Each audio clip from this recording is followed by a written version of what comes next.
Corona आया, लोगों ने कहा दिल को कंट्रोल में रख, क्योंकि जहां तेरा साजन है वो इलाका रेड जोन में आता है। कैटरीना लिखवाना था, कुतरीना लिख दिया है उसने।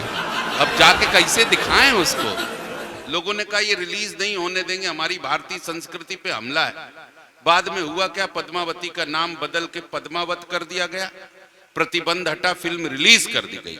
तो बिहार के लोग अपने मुख्यमंत्री के पास पहुंचे, नीतीश कुमार के पास, बोले सर जब पद्मावती का नाम बदल के पद्मावत करके प्रतिबंध हट सकता है, फिल्म रिलीज हो सकती है, तो एक बार आप भी शराब का नाम शरबत करके प्रतिबंध हटाओ, रिलीज करो, क्या दिक्कत है, टेंशन किस बात की। तो ये हिंदुस्तान में कहीं कोई तकलीफ है ये नहीं है। हंसी अपने आप चारों तरफ बिखरी पड़ी होती है। साहब कोतवाली के इंचार्ज साहब भी बैठे हुए हैं, आप यहाँ हैं तो स्वाभाविक है कि शहर में कोई दिक्कत होगी नहीं। आप लोग गलत समझ रहे हैं। ये कॉन्फिडेंस होता है कि हम अगर यहाँ बैठे हैं तो पूरा शहर शांति होगा। आइए भाई साहब, आप भी 6 चक्कर इनके हो गए हैं, 7वां चक्कर अगर लगा तो मैं ये कह रहा था कि हास्य के परमाणु सर, पुलिस विभाग का हम नमन करते हैं। वहां पे भी पुलिस की वर्दी के लोग बैठे हुए हैं। पुलिस का नाम सुनते ही पता नहीं क्यों एक हंसी आ जाती है, एक नकारात्मक छवि प्रस्तुत की है कहीं ना कहीं इलेक्ट्रॉनिक मीडिया ने भी पुलिस वालों की। तभी उस नकारात्मक छवि के प्रस्तुत करने के कारण लोगों को आतंकवादी तो याद रहते हैं, आतंकवादियों के नाम तो याद रहते हैं, लेकिन आतंकवादियों की 20-20 गोलियां खाने वाला बंबई का वो हेड कांस्टेबल तुकाराम ओम्बले याद नहीं रहता है साहब। संसद की रक्षा करते हुए शहीद होने वाली कमलेश कुमारी याद नहीं रहती है। खाकी वर्दी के नाम पर एक पता नहीं क्यों नकारात्मक छवि बनती है। वो खाकी वर्दी जो पीछे खड़ी हुई है, ये जो खाकी वर्दी यहाँ अतिथियों के साथ बैठी हुई है, 4 अच्छी पंक्तियां याद आ गई। मेरे अग्रज हैं साहब चौधरी मदन मोहन समर, उन्होंने लिखा कि उनके अगर कहीं कलेजे में ठक से लग जाए तो खाकी वर्दी का सम्मान हो यहाँ पर इस मंच से, कि उनके गर्म लहू के छींटे साहस की तहरीर बने।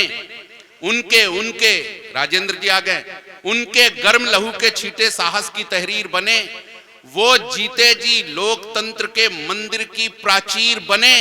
अपनी जान गंवा करके भी लोकतंत्र का मान रखा और अपनी लाशें बिछा नींव में ऊपर हिंदुस्तान रखा। अपनी लाशें बिछा नींव में। यह है खाकी वर्दी साहब, मैं सैल्यूट करता हूं।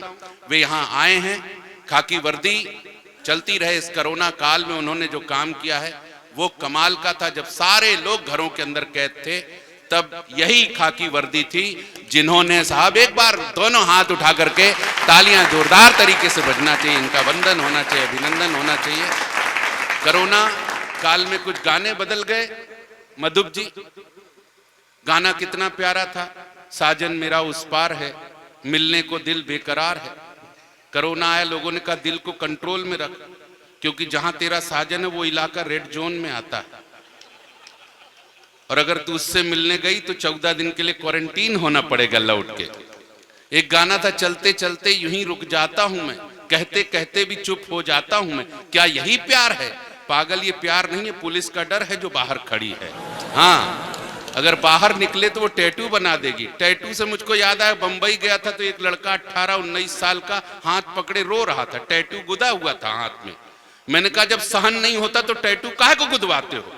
बोला इसलिए दर्द के कारण नहीं रो रहा हूं। मैंने कहा फिर? बोला स्पेलिंग गलत हो गई है, कैटरीना लिखवाना था, कुतरीना लिख दिया है उसने। अब जाके कैसे दिखाएं उसको। इसलिए हिंदुस्तान तो साहब आनंद बरसता है, विदेश के लोग इस आनंद को क्या जाने। पूरे विश्व में केवल कवि सम्मेलन हिंदुस्तान में ही होता है। हिंदुस्तान के लोग मस्ती लेना जानते हैं, मौज लेना जानते हैं। मोदी जी बेकार टेंशन में, चीन का, पाकिस्तान का मैं लेता ही नहीं। सर जी अतिथि लोग बैठे हुए, मैं टेंशन लेता नहीं। क्या पाकिस्तान का टेंशन लेना, क्या चीन का टेंशन लेना? पाकिस्तान 14 अगस्त 1947 से पहले नहीं था, आज है। कल कहो अमित शाह का दिमाग खराब हो जाए।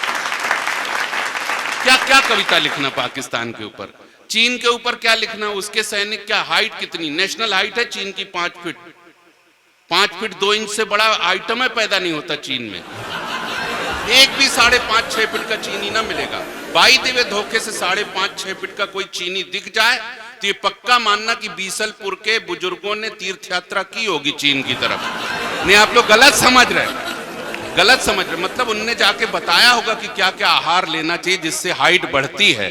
पत्रकार बैठे हुए हैं, आजकल के प्रिंट मीडिया के पत्रकार, इलेक्ट्रॉनिक मीडिया के पत्रकार, आजकल की मीडिया तेज हो गई है। मैं सबको प्रणाम करता हूं, दिल से प्रणाम। मीडिया इतना तेज कि इधर घटना घटी और अखबार में छपी, घटना घटी नहीं और अखबार में छपी नहीं।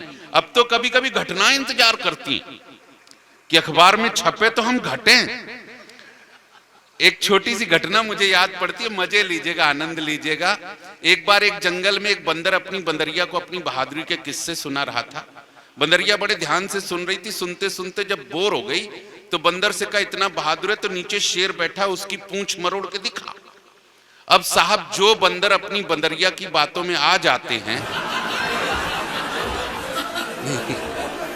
आप लोगों को ऐसा नहीं कह रहा मैं कुछ, जो आ जाते हैं वो ऐसा भी कर लेते हैं। बंदर आया, ताव में नीचे उतरा, शेर की पूंछ मरोड़ दी। शेर ने सोचा कोई ताकतवर जानवर है, तब तो ऐसी बदतमीजी कर रहा है। आंख खोल के देखा तो बंदर, शेर का दिमाग खराब हो गया। उसने लाल लाल आंखें करके बंदर को दौड़ा दिया। अब बंदर आगे आगे, शेर पीछे पीछे, जाए तो जाए कहां, भागते भागते जंगल खत्म तो बंदर एक गांव में घुस गया। गांव में कहां जाए तो देखा एक टेलर मास्टर अपनी मशीन छोड़ के चला गया था। मशीन के ऊपर अखबार रखा था, अखबार के ऊपर चश्मा। बंदर को जान बचाने का कोई तरीका नहीं सूझा तो उसने चश्मा लगा लिया और पूरा अखबार सामने करके बैठ गया। अब शेर आया तो भटक गया क्योंकि बंदर पूरा अखबार में ढक गया। तो उसने टेलर मास्टर के धोखे में बंदरई से पूछा, क्यों भाई, तुमने इधर से एक बंदर को भागते देखा क्या? तो बंदर ने अखबार पढ़ते पढ़ते अखबार के पीछे से जवाब दिया कि वही बंदर जिसने अभी कुछ देर पहले शेर की पूंछ मरोड़ी। तो शेर हैरान रह गया, बोले छप गई क्या गुरु? इतना तेज मीडिया है साहब कि जंगल का राजा शेर तक डरे इनसे। इसलिए मैं इनके चरणों में प्रणाम करता हूं। भैया, इनकी उपस्थिति है तो कार्यक्रम का जलवा है, कार्यक्रम का जुलूस है, कार्यक्रम शानदार है। आइए, मैं कहां प्रभु? अच्छा, आप जगह बदलते रहते हैं, ये अच्छी बात है। बने रहने के लिए जरूरी, कुर्सी आपके साथ रहे, जगह बदलते रहना चाहिए। आइए, जाइएगा नहीं सर, और शाल भी ओढ़े रहिएगा, माला भी पहने रहिएगा। आइए दोस्तों, मैंने संख्या की शिकायत कभी नहीं की। मुझे लगा करता है कि इतने लोग बैठे हैं, बहुत अच्छा है। अपना घर बार छोड़ करके बैठे हैं, घर भी जाके कर क्या लेंगे? बैठो प्रभु, बैठो।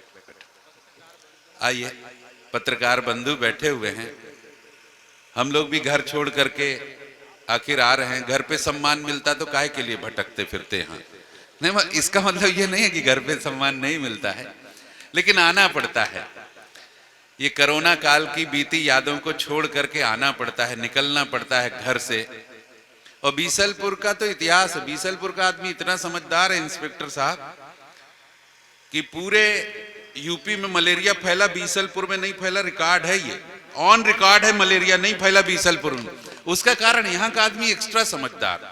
यहाँ का एक आदमी लेने गया मच्छरदानी, मच्छर परेशान कर रहे होंगे, मच्छरदानी लेने गया तो घर ले आया तो देखा 1 इंच बराबर छेद था उसमें, और कहीं का होता तो वापस करने जाता। लेकिन यहाँ का आदमी अतिरिक्त समझदार, वो वापस करने नहीं गया, उस छेद के सामने 2 फीट आगे एक और छेद किया, और घर पे पड़ा था 2 फीट का पाइप, दोनों छेद के बीच में उसने फंसाया। अब मच्छर इधर से घुसे, उधर से बाईपास होके निकल जाए। यह है बीसलपुर का आदमी। यहाँ पे माला का भी वही हो रहा है, यहाँ पे चढ़ाई जाती है और फिर बाईपास होके वहां पहुंच जाती है और फिर आ जाती है यहाँ पे लौट करके। मतलब 4 माला में 40 माला का जो काम कर सकता है वो है बीसलपुर का समझदार। आज एक बार जोरदार तालियां उठते हैं।